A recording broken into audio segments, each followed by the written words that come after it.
Vllaznia volejbollit meshkuj U21 e drejtuar nga trajnerët Endri Jukni dhe kolegu i tij Fation Çekini është skuadra vetme nga shoqata volejbollit Vllaznia që për të dytin vit me radhë kërkon fitimin e titullit kampion. Ndryshe nga dy ekipet e rritura femra dhe meshkuj që nuk arritën të kualifikoheshin në 4 skuadrat më të mira të fazës play-off, ekipi i Vllaznisë U21 ka bërë një paraqitje shumë të mirë duke mbërritur në finalen e madhe për titullin kampion. Pasi ka kaluar me sukses 2 ndeshje gjysmëfinale duke mundur 2 herë radha Zifarka volej me rezultate 3-0 dhe 3-1, 21 vjeçarët kuqeblu tashmë do të përballen në finale me ekipin e Partizanit. Një finale kjo Vllaznia Partizani që përsëritet për të dytin vit me radhë. Sezonin e kaluar kuqeblu dolën fitues duke merituar titullin kampion, ndërkohë edhe për këtë sezon objektivi është i tillë. Partizani është një ekip i fortë në kampionat na ka mujt, po kjo nuk do të thonë gjë, finalja është ndeshje tjetër, edhe vitin e kaluar ne që u shpall në kampion në hupën e kampionat, por në finale djem pyetën shumë mirë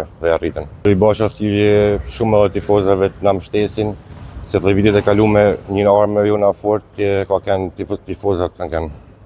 Pastaj në qoftë se ndeshjet shkojnë 1-1, kemi edhe ndeshjen e tretë që mund bëhet në Tiranë përsëri.